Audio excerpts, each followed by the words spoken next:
Hello, this is the Media Mediators podcast, episode 1. I'm joined here today with my co-host Connor. Hi there. And we have a special guest today, Dustin. Hello. And today we're going to be talking about a band called Deafheaven, who is a San Francisco-based post-metal band formed in 2010. They've put out 4 full-length albums as well as a demo. The last one being Ordinary Corrupt Human Love, released in 2018. This podcast is going to cover information about them as well as our ranking of their albums, stuff we like, stuff we don't like, and how overall we rank them as a band in general. Starting off, diving right into the information, we're going to start with the demo, which was released in 2010. It has 4 tracks. We have Libertine Dissolves, Bedrooms, Daedalus, and Exit Denied. Connor, what are your opinions just starting out overall? I feel like the demo they put out for the time was pretty strong. I mean, their sound was pretty solidified. They had a lot of different elements already there right off the bat. And it's also pretty impressive, just the quality of it, considering it was just a 2-member band at the time. I like, a lot of it is like really back and forth between more so their influences, like outside influences like emo or post-rock, and contrasted against like Atmo Black instead of like the more black gazy genre blending kind of style that they're known for.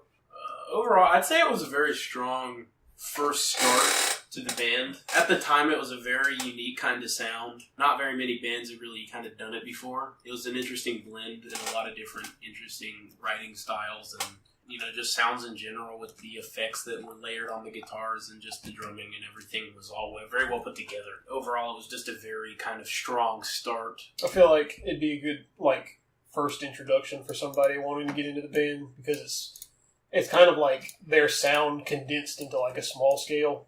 Most of the songs are shorter than your average Deafheaven song. They're like 5-6 minutes instead of, the 10 or 15 minute long songs they've done after the demo. But yeah, it covers a pretty wide range of, like I said, there's post-rock elements. There's a lot of emo elements I hear on the demo that are kind of, shoehorned against like this black metal atmospheric sound, like Collin said. It was really unique for the time. I agree. It was, especially like the melodies and the chord progressions that they used. Shaping the chords and leaving certain notes in and out was not something that had really been done at the time, with layering a bunch of distortion and reverb and delay all over it and making a very happy black metal kind of sound, which was very, an interesting concept, especially since black metal has a very dark past. Yeah.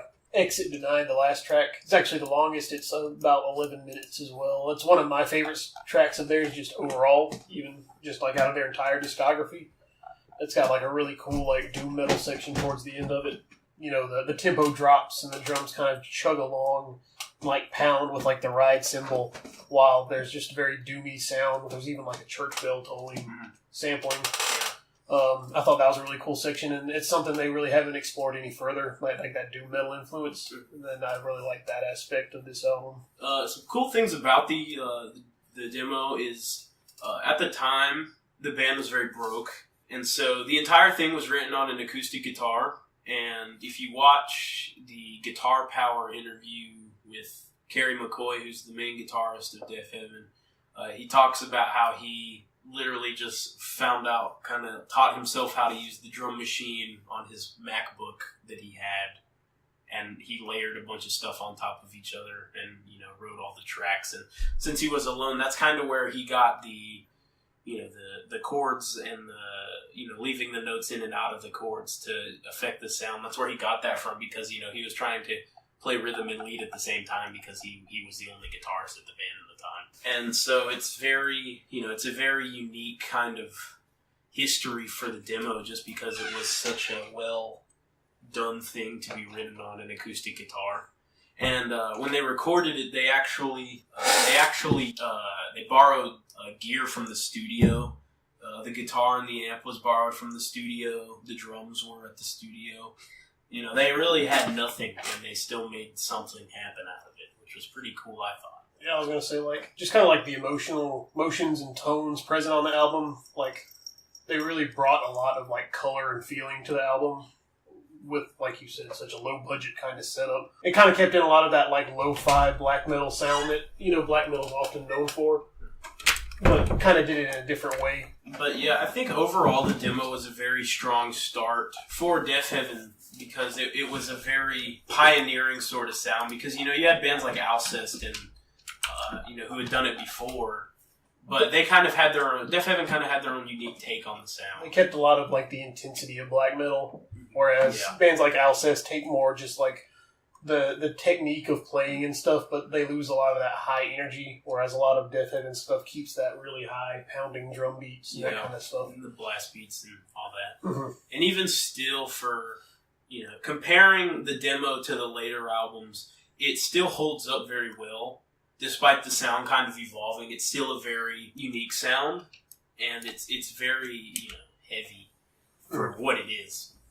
And so overall, out of all of the albums that they've done, I would probably rank the demo third. That's just my personal opinion. I'd say I'd probably put it around 3 or 4 as well. Maybe 4. I don't know. Once we get to Rose de Judah, I think I might like that one a bit more. Yeah, I can agree with that as well. And so, moving on to Rose de Judah, it was released in 2011 and was Deafheaven's first full release album. Studio album. Yeah. It was recorded in December of 2010. It was kind of the demo, but more refined, and it was a lot more mature in sound. And it has 4 tracks: Violet, Language Games, Unrequited, and Tunnel of Trees. I was going to say, I really feel like this is kind of where they came into their own with their sound. This album, it's got a lot of parts on it that remind me of Godspeed, You Black Emperor, just like a post-rock band. Several sections on here are like extended sections that remind me greatly of those like high dynamic, slower tempoed sections from Godspeed songs that are just really kind of epic in scale, particularly in like Unrequited and Language Games. There's some sections like that. I would agree with that as well. One thing that I think like a big thing to notice with Rose de Judah is how much more subdued the rhythm section is. Like the drums are much more restrained than they are on their newer albums because they had a different drummer at the time. Mm-hmm. And I feel like in some cases that actually works to the advantage, kind of having these like more simple drum beats for like the guitars to really kind of soar over instead of having tons of fills and stuff. I would agree with that as well. One thing that's interesting about Rose de Judah is that it's very raw in its production. Not as raw as the demo, but for a full release studio album, it's got a very raw kind of black metal kind of sound to it, which is really cool. And I like especially in like Unrequited, I really like the chord progressions. And in the same Guitar Power interview, you can see kind of how Carey constructed the rhythms, because this album was written as a whole, like full band, because they had brought on 3 new members after releasing the demo so they could play live, and so they all kind of wrote this album. But no, because I haven't personally, even though I am a guest on this podcast, I haven't heard this album or these songs. When you say raw, do you mean like they kind of stripped down their sound? Actually, I would say that it's more just the production quality. A lot of these songs, if you listen to them, they still have a lot of that guitar layering and like, melodies and textured guitar playing high in the mix that they're kind of known for. Okay. But it's more hidden, like behind the kind of just the general wall and noise. Okay. Yeah. It's a lot harder to make out certain parts. Just because, like Collin said, it's just kind of a rougher recording than what they've put out kind of someday thereafter. Yeah. And that really, going back to the black metal influence of Deafheaven, it fits very well with the genre that they play, especially at this time. And, it's important to note that Deafheaven as a band has evolved over time. And so, they've dropped a lot of the black metal elements from their music in favor of more, post-rock, shoegazer, those kind of sounds. But, at this point, it was still very black metal. I would say, if someone actually came up to me and asked me to, like, pick one song out of their discography to just kind of sum them up as a whole, I would actually pick Violet off of the first track off this album. It's got kind of everything. It starts off with, like, a sample with, like, city noise and, like, synths before building up to like, the a long introductory post-rock section, and then eventually comes kind of straight in with like the Atmo Black stuff, but it has that kind of shoegazy layered sound to it they've become known for. Whereas if you would just go back to the demo, it's a lot of more just straight Atmo Black, no real shoegaze influence. And one thing too to notice, this album they really added lead. The demo had it, but it was not very emphasized.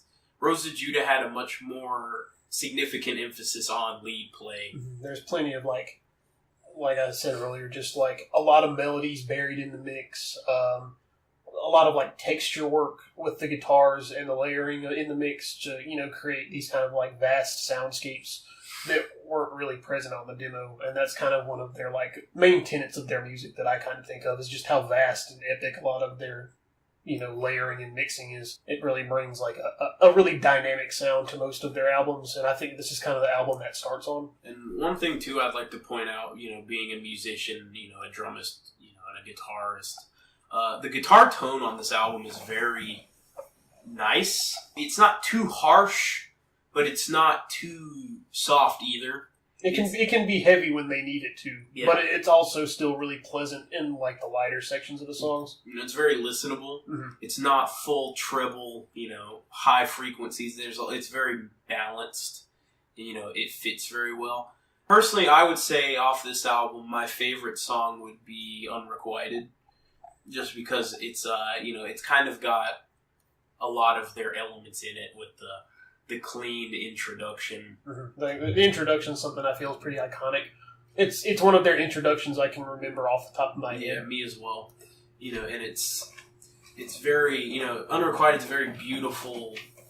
Compositionally is a very beautiful song, and it's got the like Connor was mentioning, the restraint on the drums, which kind of allows it to build tension. It's a lot of tension, throughout the song. It's got a lot of chords that are very fun to listen to, and it constructs a very nice atmosphere. Mm-hmm. And it's very it's a very good precursor to Sunbather, in the sense that you can kind of hear where they were starting to kind of get their own sound. This is the album like. For someone that had come into Deafheaven off of Sunbather, like that was their introduction, I would honestly probably go backwards to Roads to Judah before I would go forward to New Bermuda. I would agree. Just because the progression from Roads to Judah to Sunbather is pretty obvious once you listen to Roads to Judah. It's got a lot of the same elements as Sunbather, they're just not quite as fully developed. Or it's more... Stripped back's not necessarily the right sound, or the right words, maybe fully realized. It's not quite as fully realized as Sunbather, but it's got a lot of the same elements and stuff. And one thing to mention about Rose to Judah is it only has 4 tracks. So it's a short album, compared to Sunbather, which has 7 tracks. It's... They hadn't added all of the, like, very ambient kind of interludes that are on Sunbather with a lot of sampling and, like, a very, very strange production applied to the music to give it this very unique kind of sound. None of that's present on Roads to Judah, really. It's all just kind of straight music front to back. And one final thing to mention about Roads to Judah is that it's a very emotional album. You can definitely hear where, emotion played a big role with the songwriting and trying to convey certain feelings through the music. Mm-hmm. Coming off of that, like, especially since we already mentioned Sunbather so much, we can go ahead and move on to it. It's my personal favorite album. Mine as well, and Dustin's too. Well, it's the full one I've only listened to, so even though I still won't be able to give much insight as you guys, it's okay.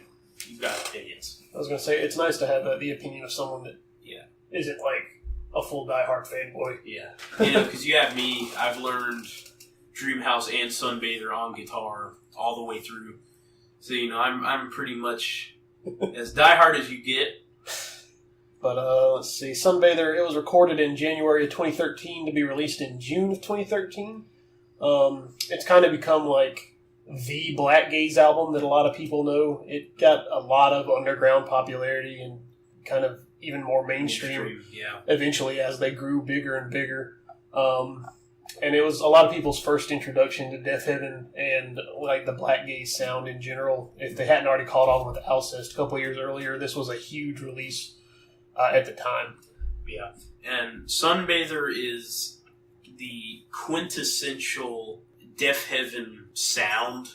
It's Deafheaven in its peak form, where everything is, fully fleshed out, and all the, the melodies and the writing is top tier, and it's just, you can tell a lot of time was spent working on it. You can tell that a lot of emotion went into it, and you can tell that the album itself was very personal, especially once you kind of dig deeper into some of the songs and, what the meanings of the lyrics and what they're trying to convey through the music would be. This album just kind of as an emotional trip front to back. It's, something I can really connect to and relate with, which is the reason I love it so much. I agree. Both the lyrics, the meaning behind the lyrics, and just the general tone and feeling of the music really just connects with me. That's the best way I can put it. So again, my lack of knowledge on this band and this album, no matter how much I love this album, you talk about the connection with the lyrics and stuff. I don't know what the lyrics are, but it doesn't matter because I can feel what they are saying, and I think that's the beauty behind this album and Deafheaven itself, because you don't have to come from that background of knowing a lot about black gaze, metal, or metal in general. I mean, it's just that good of an album, and I think Sunbather, Dreamhouse, and Irresistible, those three are my top fave. My favorite track is definitely Dreamhouse, as it's just it's a great start to an amazing album, and you can feel the emotion within the music, especially at the end of the song, and it's a lot of fun to play on guitar, and I'm biased in that manner, but it's overall Dreamhouse is just a very great song that was, it's composed very well, and just a lot, you can tell a lot of thought went into it, especially since, it's the starting track of the album, and so, it's kind of what draws people in, and I mean, they knocked it out of the park. Dreamhouse, it's kind of encapsulates their sound as a whole, Dreamhouse does. Yeah. I mean, it starts off very high energy, kind of straight into it right off the introductory chords, with a very hard-hitting kind of black metal sound almost. But again, it's got a lot of these shoegazy elements with these melodies and textured guitar work in the mix that really gives it kind of, like I said, a very dynamic and almost alive kind of sound to the music. Yeah. And then it comes to the ending, like you said, and I mean, you can totally see the shoegaze influence in the ending, just in the way the chords are written and stuff. But it also still keeps that energy from earlier in the song. Yeah. I mean, it's just one of their best examples, I think, of them kind of taking multiple styles of music and really blending them together to create something new, in a way. My two favorite tracks, I'm split on Sunbather and the Pecan Tree, which is the last track on the album. Those are probably the two that I relate to the most, I guess. I would agree with that as well, yeah. The Pecan Tree in particular has this really great break where all the tension in the song releases, and it breaks into this very almost mellow kind of post-rock interlude that lasts for quite a few minutes towards the back half of the song, and it just kind of builds slowly back up on top of that, and that's probably one of my favorite moments on the album, just overall. The Pecan Tree is Deafheaven really knocked it out of the park with the starting tracks and the ending tracks. I mean, everything flows nicely. Yeah. Dreamhouse to Irresistible is seamless. And Sunbather is Sunbather is a great song. It's very fun to play. The lyrics are very powerful, and just the entire song Sunbather as a whole. I think it's a very fitting title for the album, just because Sunbather, you can tell a lot of work went into it, because the chords are complex and the melodies are all there, and you can tell that Sunbather was maybe one of their big focuses, because the album's named after it for one, and so it's one of those things where you can tell they spent a lot of time on that particular song in general. Obviously, other artists do this when they're making their albums, but the way how each song flows, it's like a ride, really. I mean, it's something that you can relate to without having to know all that stuff. But I mean, so that's just my beginners. No level of expertise. I was going to say, that's a good point. They really drive the feelings and the emotions through the music. You don't need to know the lyrics or be able to understand any of the screaming or anything. to still be able to get the full impact of the music. It just adds like another layer where if you want to deep dive into the music and really kind of analyze it, it adds another layer. But it's not something you need to do to be able to fully appreciate it, in my opinion. Yeah, I agree. And the whole album is just a journey, because it starts on Dream House, which is like Connor mentioned, is a high energy song, and it kind of fades into a mellow part and a really kind of melancholy ending. And that fades right into Irresistible, which is, an instrumental piano, clean guitar, beautifully composed track. And that goes into Sunbather, which you can tell is one of the most high effort tracks. And, you have Please Remember, which is, it's got a very mellow acoustic section. They've got a really cool, almost like drawing comparisons to Godspeed. It's very like drony post-rock almost. Very much so. That fades into this really nicely composed acoustic piece. And the great thing that I really love about Deafheaven is Deafheaven, their music is not complicated. The term beauty and simplicity is very applicable here, because while the chords are kind of wacky and it's simple. It's not proggy, and it's not it's not like tech death where it's all these really fast sweeping arpeggios. It's just very simple music, and I think that's where Deafheaven shines, because nothing that they've ever done has been complex in the way it's written and the way it sounds. The music speaks for itself. It's complex in terms of how much thought and like heart goes into it. But not in terms of the final product, really. I was going to say, some of my favorite parts about this album is how they incorporated a lot of these like ambient interludes, like Irresistible we talked about, Please Remember. Windows, I think, might be kind of my favorite. It's got this really nice contrast of a lot of like the central themes to the album. It's got a sample of a drug deal, imposed against a sample of like a preacher preaching to his, about hell. Yeah, about hell to his, his congregation. And it really superimposes these themes together really well, and is kind of a great transition between Vertigo and the Pecan Tree. Take a moment to talk about Vertigo. Vertigo is a very powerful song, because it's the longest song on the album, with being over 14 minutes long. And in that 14 minutes, they managed to hit so many elements. They have the clean section. They have the faster, distorted sections. They've got the blast beats. They've got, everything. And while I wouldn't necessarily say that Vertigo fully encapsulates Deafheaven's sound, it's a great representation of what they're capable of doing. It's, it's a very, very powerful track. It's one of the most impressive to play, I think. Just being able to play passages like that, keep the drums up with, very, not necessarily complex, but, rhythm changes that are all over the place and stuff like that. Yeah. Just being able to play that kind of music, that's an impressive final track to me. And I think it doesn't pack quite the same, like, punch as the other ones in terms of, like, the impact of, like, the feelings and stuff. But it's still a very impressive listen. Definitely. And I think one important thing to mention about Sunbather is that it was written by the original two members, which is Carrie and George, and it includes an entire new band lineup. They brought in Shiv Mehra, which is still their current kind of rhythm. They both trade off on rhythm and lead, rather. And Daniel Tracy, who is their drummer, who's an exceptional drummer, and you can really hear the drums really make this album.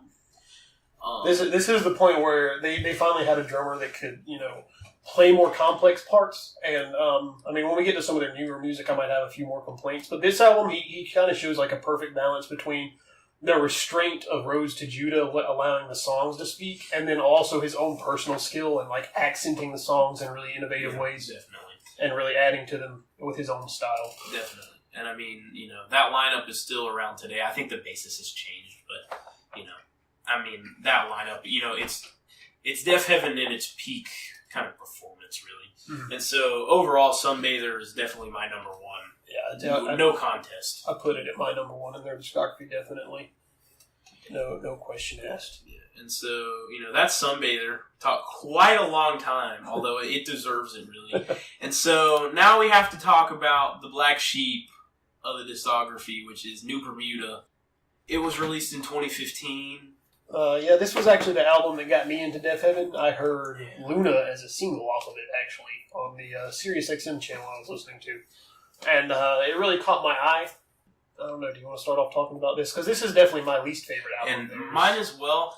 It's not... Now, that's not to say that it's bad. Yeah, I was about to ask, why is it the black sheep of Deafheaven? And, well, a good way to answer that question is, Deafheaven has always been a fusion of genres. It's always been, post-metal. So it's got, the shoegazer influence, the atmospheric elements. While New Bermuda was basically just like a black metal album.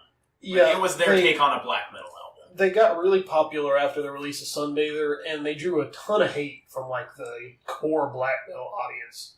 And just a lot of the metal community in general. This is the album that immediately followed Sunbather. Yeah, and like Connor mentioned, Deafheaven really got shit on after releasing Sunbather because you have the true cult black metal community who, if it's not Mayhem or Bathory or Darkthrone, it's not music. This album was their response to that, and they included a lot more atmospheric black metal influence. They really toned down. The production's not nearly as shoegazy, and just the songwriting, I feel like, is maybe forced is the right word. I agree with that, yeah. The post-rock sections are not nearly as well developed, and they don't contrast with the black metal sections all that well on this album in particular, at least in my opinion. The first 3 tracks, I feel, are just kind of weaker overall. Yeah, definitely. If I was going to say, my favorite would have to be the last 2 tracks. Come Back is my favorite, more traditional Deafheaven song off of the album, and then Gifts for the Earth is an indie rock song, just with screaming. But that's my favorite track off the entire album, actually, but it's not a very good example of just a Deafheaven song overall. I mean, you can immediately see the difference with the opening track, Brought to the Water. You can immediately see the difference because it has there's a chuggy section. That's not something that Deafheaven has ever done prior to this, at least a lot of the way it was done here. A lot of the tracks on here have a riffy kind of style to them with more chugging and stuff, which I don't feel like suits their writing tendencies very well. They're not very good at implementing these more chuggy kind of riffs. A lot of times, on Sunbather, they use chugs as accents in the middle of a section. Yeah, but they never base an entire segment of one of their songs around chugging, really. And most of the instances that it happens on this album, I feel like it falls kind of flat. And since it's also very atmospheric, these sections drag on for quite a while. And it just makes a lot of the songs feel very weak to me. Yeah. And if you compare Brought to the Water, which is the opening track on New Bermuda, to Dreamhouse, which is the opening track on Sunbather, the difference in quality, in songwriting, in just overall, it's a downgrade, really. A lot of the lead parts feel more kind of solo-esque instead of... A lot of the lead on Sunbather is this really kind of beautiful melodies and texture work, whereas a lot of the leads on New Bermuda feel more show-offy and like a solo. I don't feel like a lot of those sections are pulled off very well either. They didn't really nail the whole soloing thing very well, I don't think, until their next album. Yeah, I would agree with that. A lot of, they cut back on a lot of the parts, the ambient interludes from Sunbather. Instead of being given their own attention as a dedicated track on the album, they're tacked on to the end of these songs. There's a piano at the end of Brought to the Water. It's hey, remember Irresistible off the last album? Not only were the galloping chugs used on Brought to the Water, but it also started Luna. Mm-hmm. I mean, it's immediately into the galloping chugs that you hear in Slayer songs. It's that's kind of my main point that I like to make when people ask why I don't like this album. Is just that it doesn't feel like a Deafheaven album necessarily. It's not bad, but a lot of the sections feel kind of like just an Atmo black band. Yeah, it's not Deafheaven. Yeah, it doesn't feel like Deafheaven. And a lot of the songs follow kind of a Sunbather-esque formula. I compare it to Sunbather a lot because Brought to the Water has this kind of big grand outro, reminiscent of the outro to Dreamhouse. It's just not as pulled off as well. It's really just not. And things like Baby Blue, I compare it to Vertigo. It's got this very long build-up at the beginning. But whereas the intro to Vertigo has a lot of development and it goes somewhere, The intro to Baby Blue just kind of plays the same thing over and over again for a couple minutes. Yeah. And it is the intro to Baby Blue is beautiful. I mean, the riff itself is very nice, but it's, like Connor mentioned, it's repetitive. They didn't change it or, adapt it or evolve it as the time elapsed. It's, just done over and over and over again. And, it's not to say, like Connor also said, that New Bermuda is a bad album. It's just, it's not a Deafheaven album. If you slapped a different band name on the cover, I would believe that it was not Deafheaven, because, it doesn't sound like Deafheaven. It almost feels like this should have come out before Sunbather. Sunbather feels like an extension off of this, whereas this actually came after it, so it's more of a regression. And I think one point to bring in is the fact that, like you mentioned, this was kind of like a response to the elitist black metal community. And I think it's kind of sad that as a band, you feel like you have to make a response album because the community is that bad. I think it's sad that there are people who, if you don't like it, that's fine, but you shouldn't demean the people that do and, talk down about the band, because, even as a non-musician would understand that the music itself is very good. Yeah, it's well played. All the performances are done really well, with the exception of this, Kirk Hammett guest solo in Baby Blue, where he does nothing but use the wah pedal the entire time. Sounds like every Metallica album. But, a lot of the performances are done really well. It's just a lot of the songwriting is just weaker, and it just doesn't come off as strong. But like I said, it's still an album. If you're going through their entire discography, it's not a skip. It's a good listen. But I don't find myself going back to it like I do with their other music. Now, I find this in tons of bands, actually, whenever it comes to music, is bands try finding themselves, and a lot of times, whenever bands hit a peak, they'll experiment with something, try to come up with something new. And I think this is just another example of that. I think from hearing what you guys are saying, I think this is just another thing. Because it really, it doesn't feel like the demo or Roads to Judah, which also kind of feel like Atmo Black albums. This feels like they were, like you said, it was a response to that peak. Right. And then the criticisms of that peak is they really took it to heart. They raised their own bar really high. Yeah. And they couldn't meet it with this. Yeah. That's a good way to put it, actually. I agree. Certain. I would say, and since this album, they've actually really distanced themselves from the metal label. They don't really consider themselves a metal band anymore. And which I think is a fair assessment. That's a good assessment, Because especially coming off their new album, a lot of that is very, very not even metal in nature. They really distanced themselves from their black metal roots. Yeah. Coming into the newest album. Which is a good thing. Right? Yeah. But coming into the newest album. Which is Ordinary Corrupt Human Love. That just came out here recently. It was recorded in February of 2018 and released in July. Again, it's like Sunbather, it's 7 tracks long, and it features quite a lot more experimentation just in terms of the influence and the song structures and stuff. Definitely. You've got a full shoegaze song with Near. It's just a straight shoegaze track. 5 minutes of, really nice layered guitars. You also have singing on this album as well. Singing, yes. That's not another vocals, but singing. New addition. There's Near, which is the shoegaze track. That features some really nice, more mellow vocals that you'd expect on a My Bloody Valentine or something. Whereas Night People, the 6th track, is more of a ballady kind of song you would call it. It's got a piano bass. There's no guitars or anything. And it's full singing. Full singing. It's a duet. A duet between the lead singer, George Clark, and I believe it was Chelsea Wolfe, I think. Yeah. I think that's who the other singer that featured on it was. Yeah. Now, because I haven't heard Night People, and it sounds very interesting. I would love to hear that. But do you know how well is it? I guess it's just kind of shocking going from hearing the screams and then going to hearing hearing singing.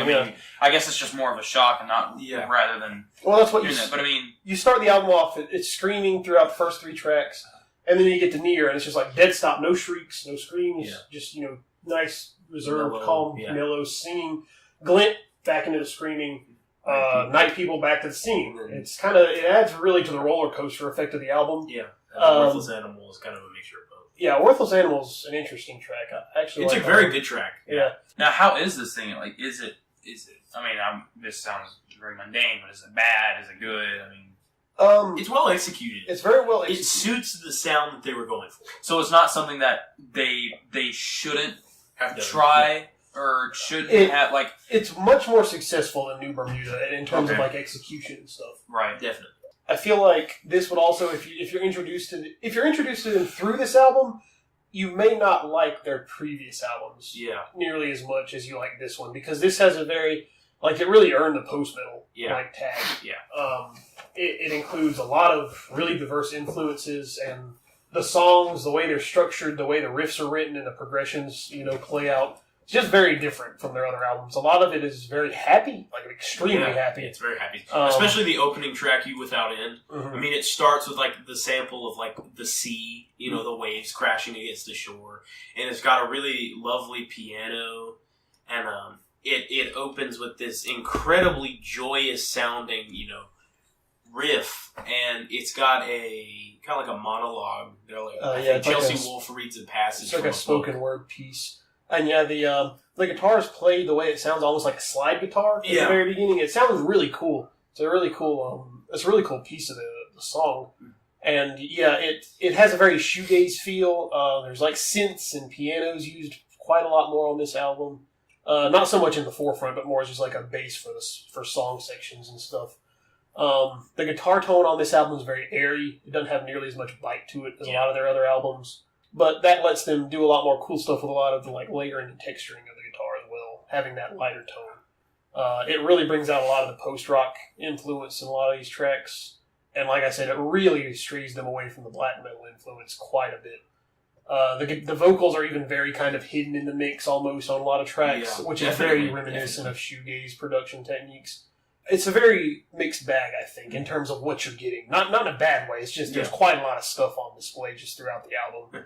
And I think it was a very good rebound from New Bermuda. Oh, yes. Because, New Bermuda, like we mentioned, was kind of a response to the black metal community, while this album was more of them kind of saying, we don't care, we're going to do what we want to do, and we're gonna make our own sound. And that's exactly what they did. Yeah. Especially with the new leads that they performed.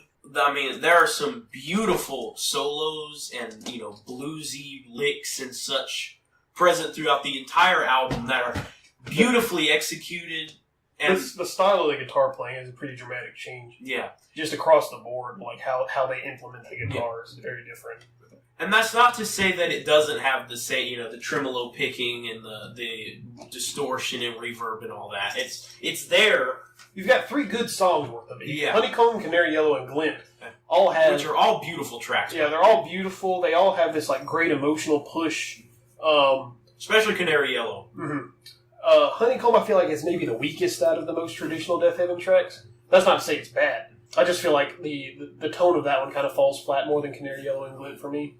It doesn't have quite as much of an impact. Yeah, and Canary Yellow starts with this very lush, beautiful, clean guitar, and it's you got a lot of delay, and it's beautiful, and it slowly builds into the main kind of riff of the song, and it's got especially near the end, it goes back to the clean. And, it's a journey of the track. I mean, it's 12 minutes long. And, I mean, in that 12 minutes, you get a lot, you get a lot per minute there. I guess my main criticisms of the album is that a lot of times it's kind of like overbearingly happy, in my opinion. Yeah, I would agree with that for sure. At least with me, I've connected more with, like, the more melancholic and, like, depressed elements of the music. Definitely. And this doesn't have hardly any of that, really. It's much more happy and upbeat and kind of like joyous and victorious almost in a way. It's still got some of that like bittersweet and somber feeling to a lot of it, but it doesn't go quite as far into like the other side of the emotional spectrum. Yeah. And I feel like that just kind of falls short with me personally. That's why I would rank this one under Sunbather. Me as well. I think I might put it at second. Yeah. For me, it's definitely my second as well. Because Glint and Canary Yellow are both fantastic tracks. I can listen to both of those over and over.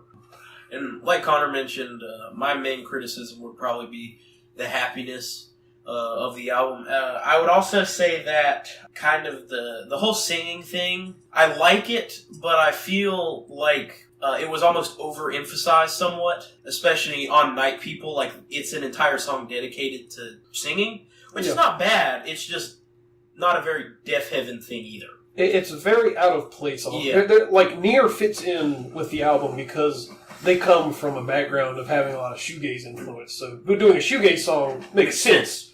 Night People kind of sticks out, like, tonally and stylistically. Yeah. It's not a bad track, but putting it in between Glint and Worthless Animal really messes with the flow of the album, like, a lot. Mm-hmm. It just kind of completely halts whatever, like, tension and energy you have coming off the end of Glint. It just kills it. Yeah. And I mean... And Worthless Animal, as good a track as it is, it doesn't build that energy back up. The album could end at Glint, and people would probably be happy with that. Mm-hmm. Certainly. And Night People, it is a good track, but like Connor mentioned, it sticks out like a sore thumb because tonally it's very, very different. You know, there's no guitar at all, which is not something you would expect from Deafheaven, which is, you know, they're a very guitar-focused band. And, I mean, it is a good track, but it's definitely not one that it's one I skip most of the time when I'm listening to the album. I listen to it here and there, but, you know, when I'm listening to it, I'm typically going to skip Night People just because of how bad it does stick out. It would go great on, like, maybe like a solo project from one of the members. Yeah. Because I know that they have quite a diverse set of, like, personal taste. But on an actual by-name Deafheaven record, it just doesn't fit well, I don't think. I would agree with that, yeah. That's kind of my feelings on that album as a whole. It's Deafheaven in a different direction. It's almost like if you tried to squish the black metal as much as possible. I guess you could see that as kind of an overreaction to New Bermuda in a way. Mm-hmm. But I feel like this is pulled off much better. Yeah, it's just because they removed the black metal doesn't make it a bad album. It's still got plenty of heavy elements and, you know, a good, like, energy for you to ride off of. And it's definitely not to say that their new direction is a bad one either. It's very unique and refreshing. However, you know, it's not perfect, but, you know, it's a very strong successor to New Bermuda. And it's one that I enjoy a lot, you know, listening to. You know, I would put this one definitely in second out of their 5 that they've done. Well, I guess that runs us through all of the albums plus the demo at this point. Do we just want to give, like, a final kind of, like, album ranking? I suppose so, yeah. So I'll let you, if you want to go first. I'd say, looking at them, I'd probably rank them, just in terms of personal enjoyment, Sunbather, Ordinary Corrupt Human Love, and then Roads to Judah and Demo are really hard for me to separate. They even come packaged together in some cases. So that'd be the 3 and 4 spot, and then I put New Bermuda at 5th, just for the reasons I stated earlier. Yeah, and my list is exactly the same as Connor's. Sunbather definitely comes first, with Ordinary Corrupt Human Love being a good follow-up in second. Roads to Judah and Demo are very good. I almost prefer the demo, so I'm going to give that the 3 spot, although I love Roads to Judah for what it is, so, you know, Roads to Judah gets a very strong, very close 4 spot, and New Bermuda gets 5.